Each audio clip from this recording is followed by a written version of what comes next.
Um, Good afternoon, and thank you for sharing your lunch break with us. This is the first in our Lunch Break with Nature series. Please let us know additional topics you'd like to hear, as well as speaker suggestions. Today's topic is living landscapes, designing native plant gardens that attract wildlife and still look good. Haven Kears utilizes designed experiments to examine three often contradictory aspects of infrastructure and garden design. One, the potential to change long ingrained concepts of what sustainable design looks like. Two, the creation of aesthetically pleasing biodiverse habitats for plants and wildlife. And three, the maintenance required to keep urban landscapes aesthetically engaging and ecologically productive. Whew. So we are very lucky to have Assistant Professor of Landscape Architecture at UC Davis, Haven Kears. Haven? Awesome. Thanks. This is very exciting.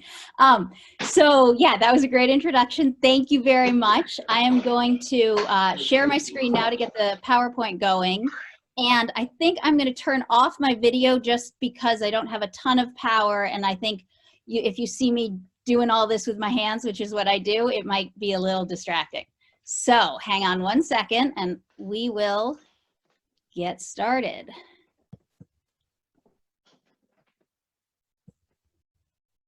Okay. Can everyone see that? Yes. Yeah, that's okay. Fine. Okay, awesome. Then I will get started.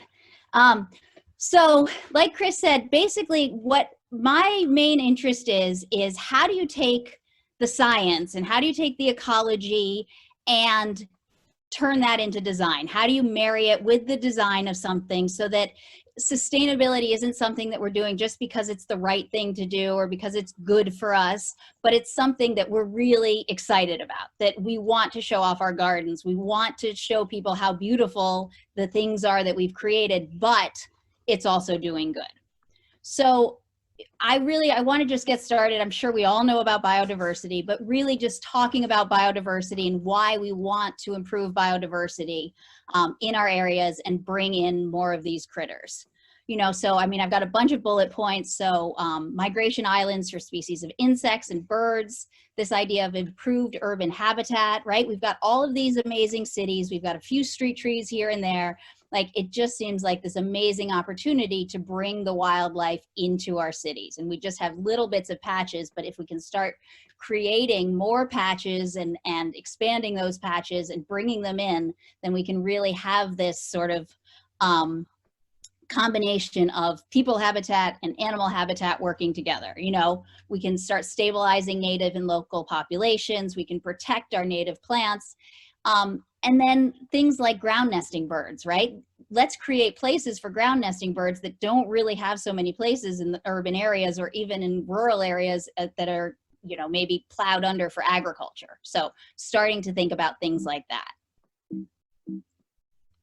Okay, my thing is not moving forward. Hang on. Well, that worked. Okay, we'll see if I can keep doing it this way. So biodiversity guidelines. So really, when we talk about biodiversity, the important things to think about are creating, right? To get biodiversity, you need to have biodiversity. So you want to think about different types of plants. You want to have a mixture of heights so that you've got layers and you've got some tall things and smaller things, foliar mass, root depth. You always want to think about soil composition. And then when it's possible to use soil that is the native soil as opposed to bringing in potting soil or using lava rocks, you know, healthy soil and having all of those little critters in the soil, that's going to be really important. And then thinking about that variation in terms of both surfaces and materials. So, you know, when I've given this presentation before, I always talk about the one log that everyone talks about in biodiversity, right? There's always this random log that's sitting there that's what you need to add because it creates a perch for birds and it creates a little place for bees to nest in and it's good for other insects. And so, you know, this log. log. And so one of the things I've been trying to work out is how do you get this log in there and still make it look good? So other guidelines, the idea is to create these sort of niches, little areas, and design your landscape in layers to do that. So you want to think about vertical layers with the different heights, right? So your ground covers, your herbaceous plants, little shrubs. And then this is one that was new to me when I first started, was the idea of edges. And the edges where you've got different types of vegetation meeting, this is where all of the biodiversity really happens. They're dynamic spaces, and that's where like creatures like to get together. And so thinking about like that edge between a meadow and a forest, the wet area between the dry area, like, so thinking about your own yard, maybe front yard, backyard, do you have any of those edges? Are there places sort of where maybe there's a dip in the ground that would make a good area for, say, a rain garden? And thinking about, you know, what can happen within the edges of sort of maybe it's lawn and then it dips down and that can collect some water. And so you've got a little wet edge there, and you can start thinking about, well, what could go in there? And then thinking about plants, right? So really, if we want to support biodiversity, we want to bring in wildlife, then we want plants that are going to be beneficial. Ornamental is cool, but ideally ornamental and beneficial, so that they've got nectar, they've got the pollen, and then they're bringing in all of these different insects, and not just the cool and sexy insects that we talk about, but some of these other ones that may be a little ugly and maybe we don't know about, maybe kids freak out when they see them, but that are ultimately really awesome and doing good things. The other thing that's really important is thinking about plants that are going to bloom throughout the year, right? So like, let's say we're trying to support a population of bees. We really want those bees to be able to have food year round. And so if we just have, I mean, it's really easy in California to have like this amazing spring display and everything looks great, and then you kind of forget about it the rest of the year. Well, what we want to focus on is creating those blooms that, yes, you've got your wonderful spring display, but then how do they continue into early summer and then into the fall? And what have you got in the winter for all of these things? And then the most important thing is the idea that native plants are going to attract more native insects and birds. And really thinking about how these plants and insects have co-evolved together. And so that they really are beneficial. It's almost a symbiotic relationship, right? Where you've got some of these plants that can be sticky, and so then they catch the bugs that other bugs then can come and eat because they're stuck on the plant, and in so doing they're protecting the plant. So some really cool relationships, but these relationships have happened between the native plants and the native insects. So one of the most important things to think about is, you know, let's use native plants. So how do we do that to make it look good? And how do we bring in these specific creatures that we want? You know, how do we bring in the specific things? So I'm just going to briefly go through like what are some design basics and guidelines for, we're going to look at birds, we'll look at some insects, and then I'm going to go into how do we make it look really pretty. So in terms of thinking about designing for birds, right? This is again where you want that log in there, larger stones, thinking about perches. What can you use as a perch so that the bird can actually, you know, have a vantage point, perch on it, and search for food from there. Thinking about plants that provide food during the different seasons, as I mentioned, so that, you know, looking down at the picture, you know, you've got the toyon right there in the middle, which is just like one of the most perfect plants that we have because it's got the flowers, it's got the what are the sorry, the berries that everyone wants to eat, you know, that all of these birds love.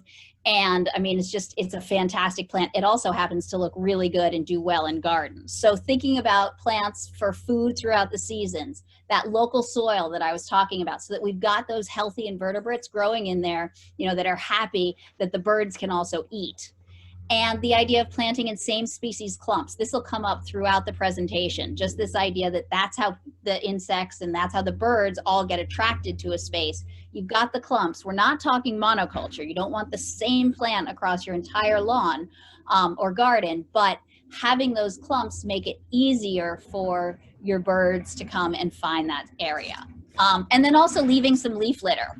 Right? This is going to be one of those difficult things where you want to keep your garden neat and tidy, but having a little bit of areas for leaf litter, the birds can use those for nests. They can use it just for, you know, insects hide underneath it so they can find it. So thinking about keeping that sort of thing there.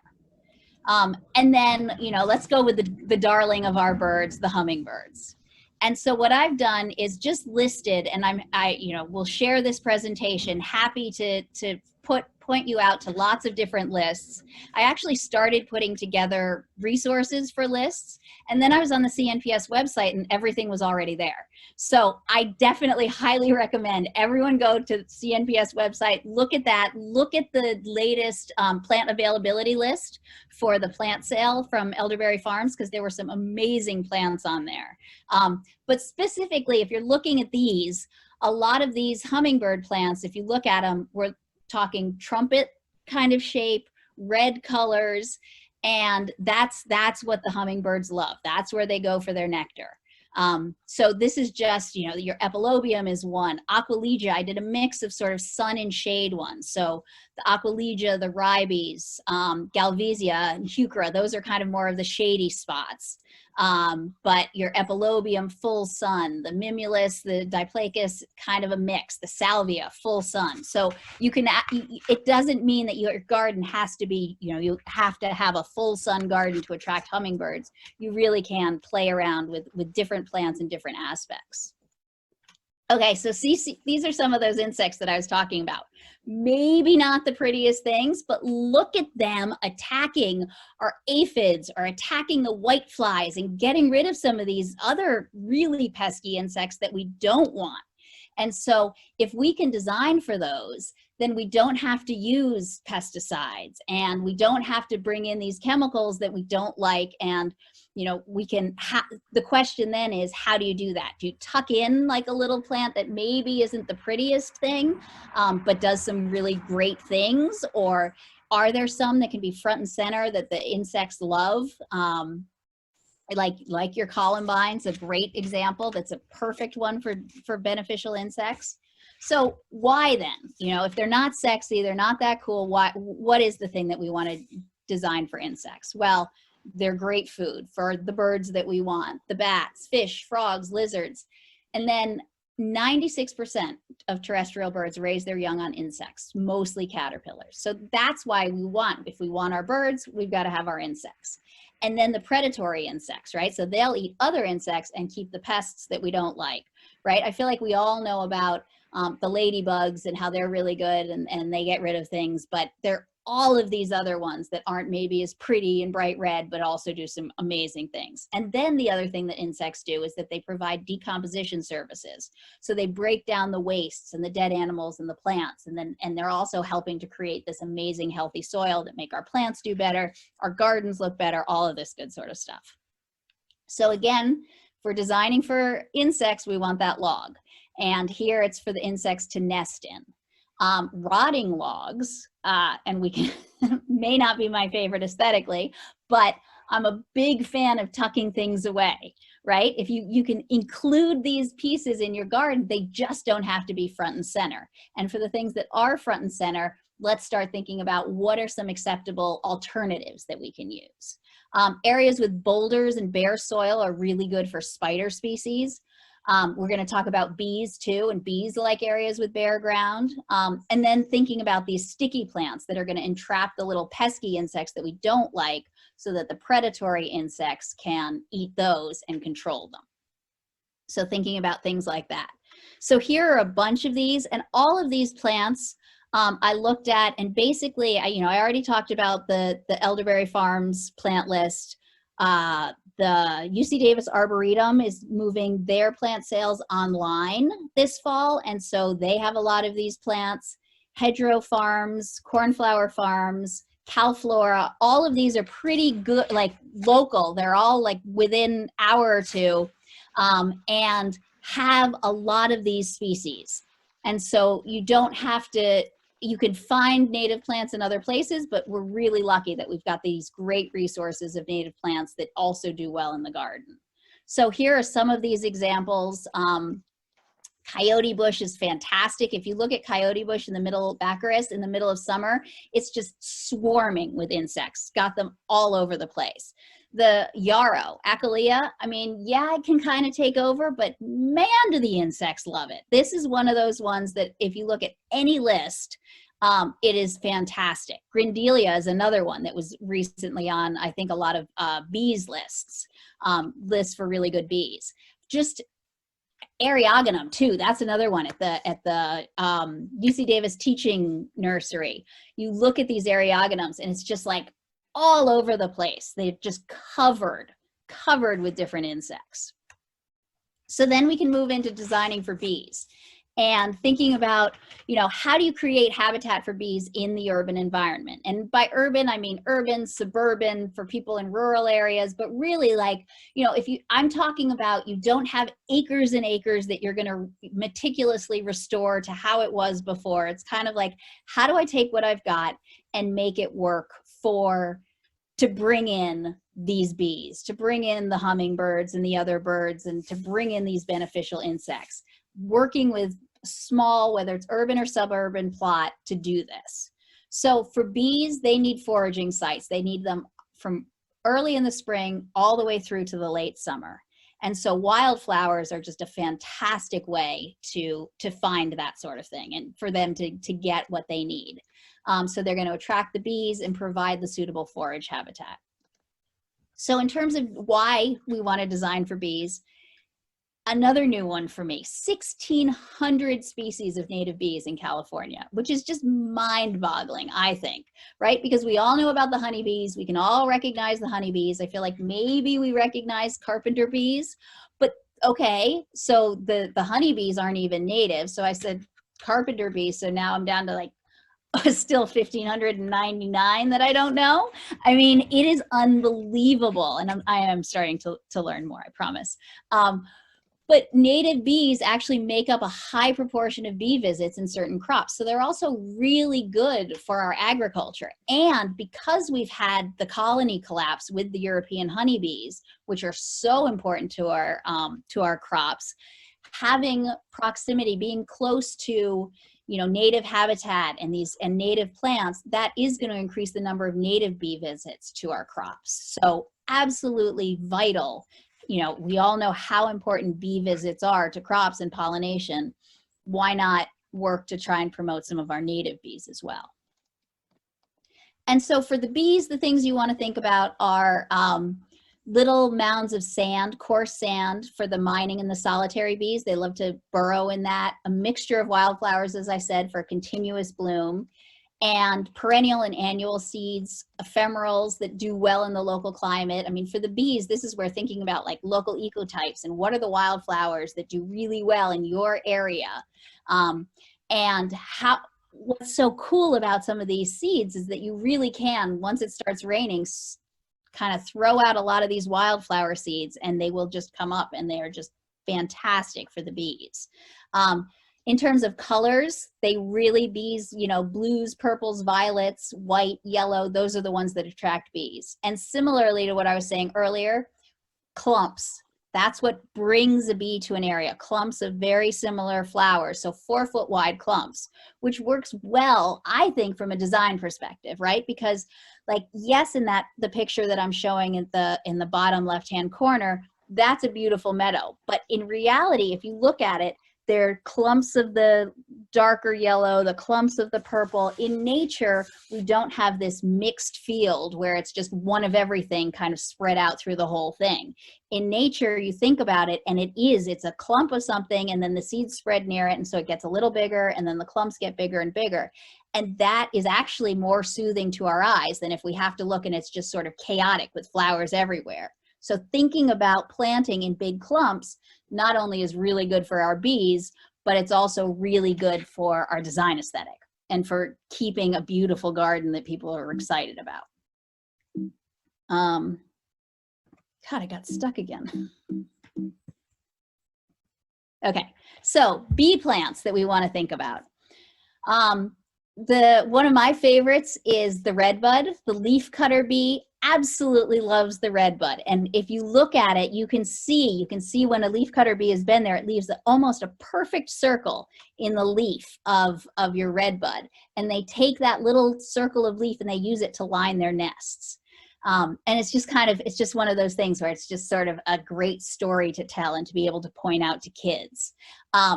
You know, one of my favorite combinations in fall, so coming up, is the combination of aster epilobium and solidago. I just think that the red and the purple with the yellow is just this bright, amazing explosion of color. And I think right now, so many of our gardens are starting to fade.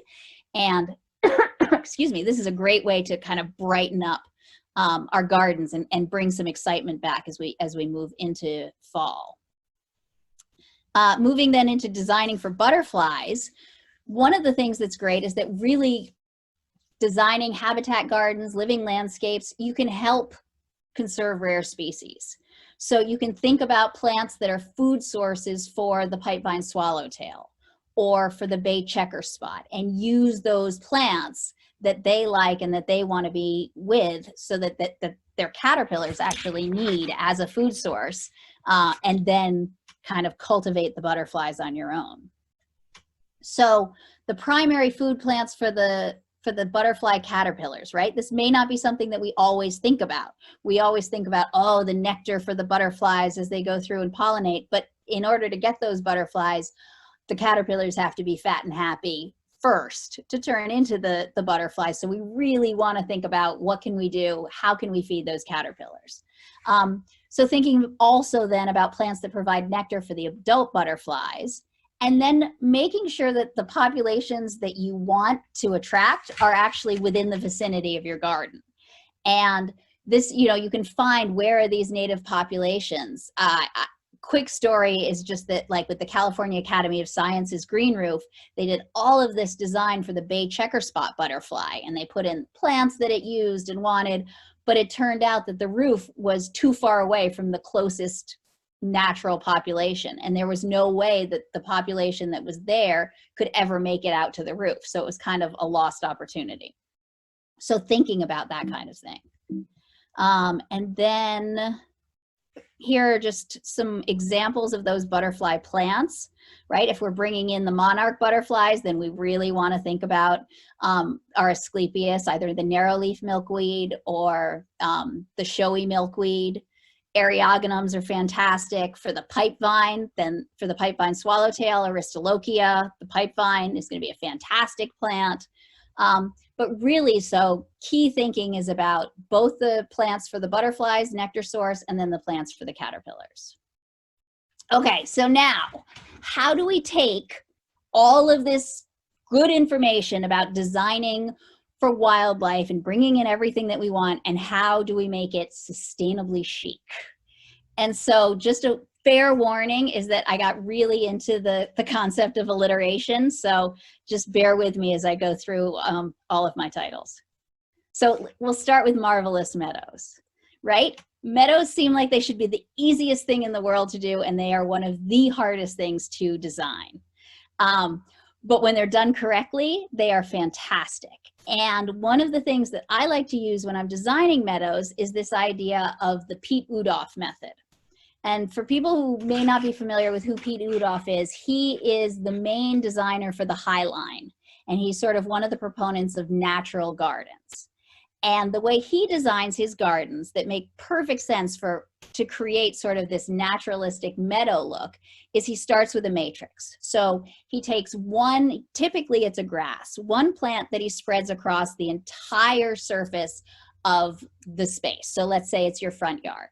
And he takes something like, some good examples could be California fescue, deer grass maybe.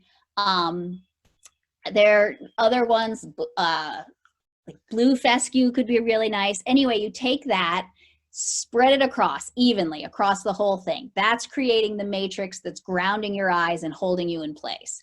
Then within that, you create swaths. So same thing as the clumps that I was talking about earlier. So big sort of clumps and swaths of the same types of plants, so that again, your eye follows these swaths as they kind of wind through the garden.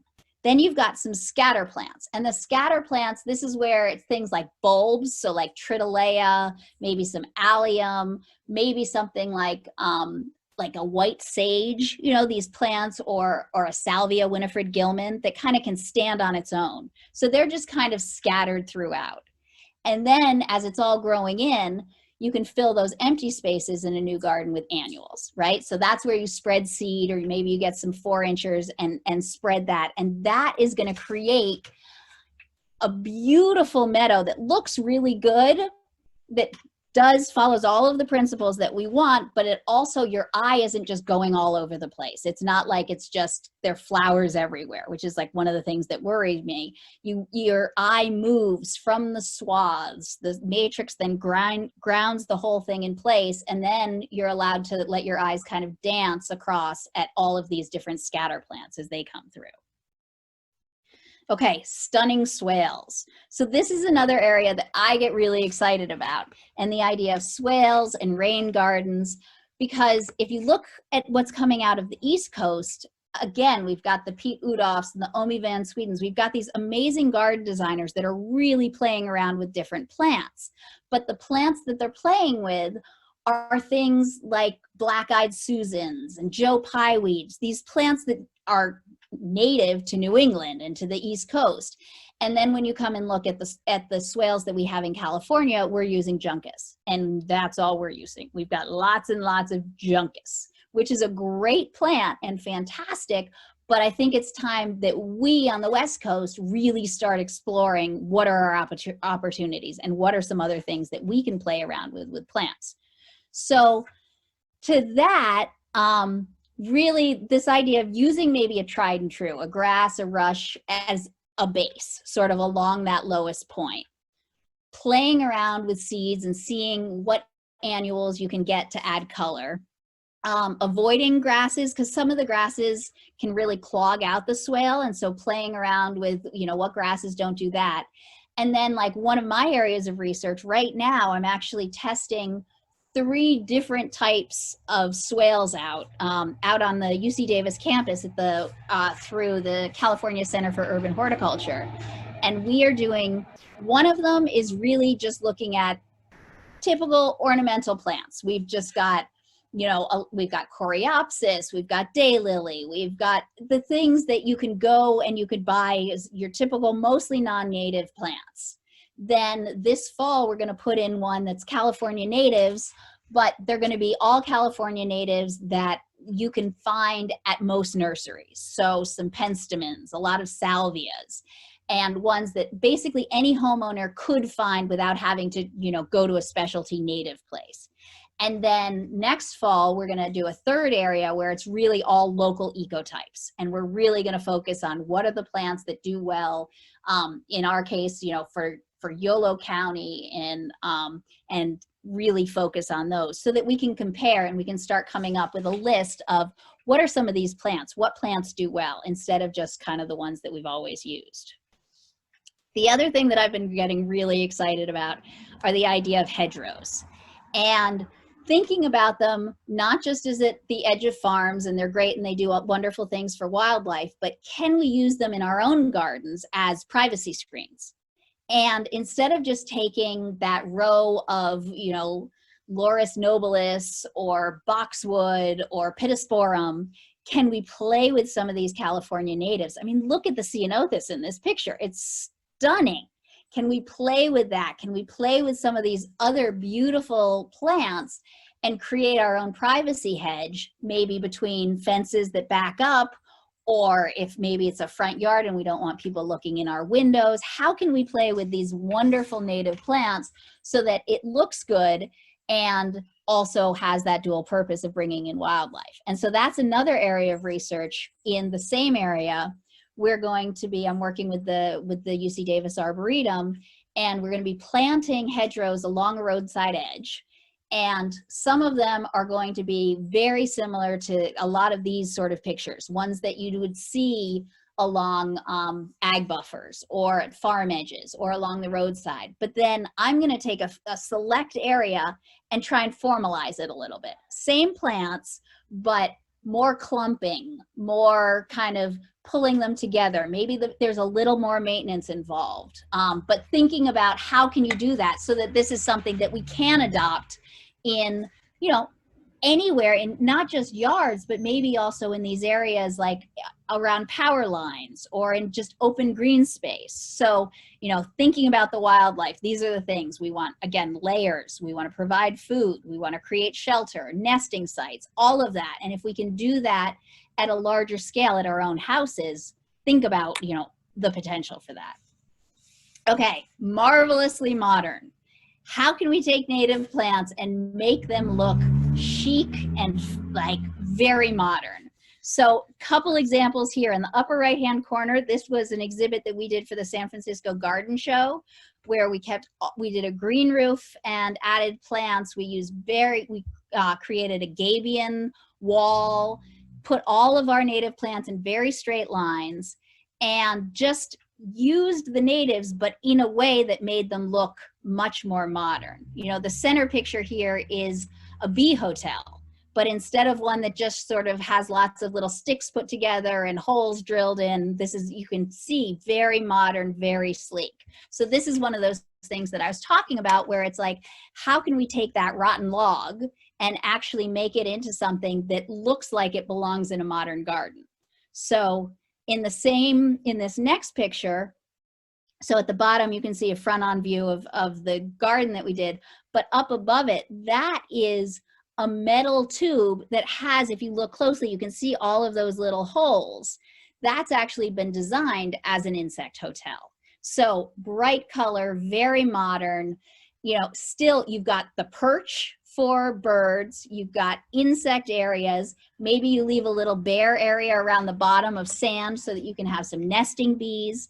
But thinking about things like that, how do you just adapt things a little bit to make it fit within your garden or with whatever style you are? So some of the things to think about to create modern gardens using native plants, this is where the hard edge is really going to be important. It's a lot of right angles, straight lines, using other materials. So concrete pavers, gravel, creating a single focal point as a tree, massing plants in the straight lines, groupings limited to a single species, and then this idea of maybe steel and metal to play around with.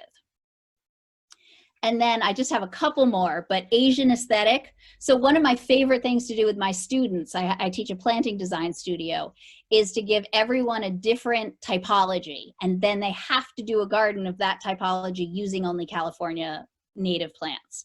So this is one for Asian aesthetic. So how do you create that Japanese garden using only California plants? And so this is where you take the principles and then use what you have in your own toolbox. So what was stunning to me is that in Japanese gardens, almost 100% of the plants incorporated are native to Japan. And so that's one of their major like theories and principles. And so that's what we should be doing, using our own California native plants to create a Japanese version or a Californiaized version of a Japanese garden. So we've got amazing manzanitas, coffeeberry, sedges, the irises, redbud, you know, with really cool structural components that would look fantastic and create that Japanese look. And so what one of the principles is to emphasize the informal, natural character of the garden and just add a few contrasting formal elements. And then another big principle is to use flowers as they evoke seasonality, so that you've got one or two like perfect little buds that come out in the spring. And then at another part of the garden in the summer, you've got another, maybe one flower or one color that just comes out. And that really then is going to evoke this sense of the Japanese garden. And then this is just, and I'll go through quickly, but this is my own little pet project, is that I have been obsessed with green roofs forever. And so I just want to show you a few examples of some green roofs. And I'm hoping that if you haven't already been to the California Academy of Sciences green roof, that you take a chance, a trip out there when you can, and go look at it, because it is all planted in California natives that are local to that very region. And so they just have, it started as I think it was 5 species initially.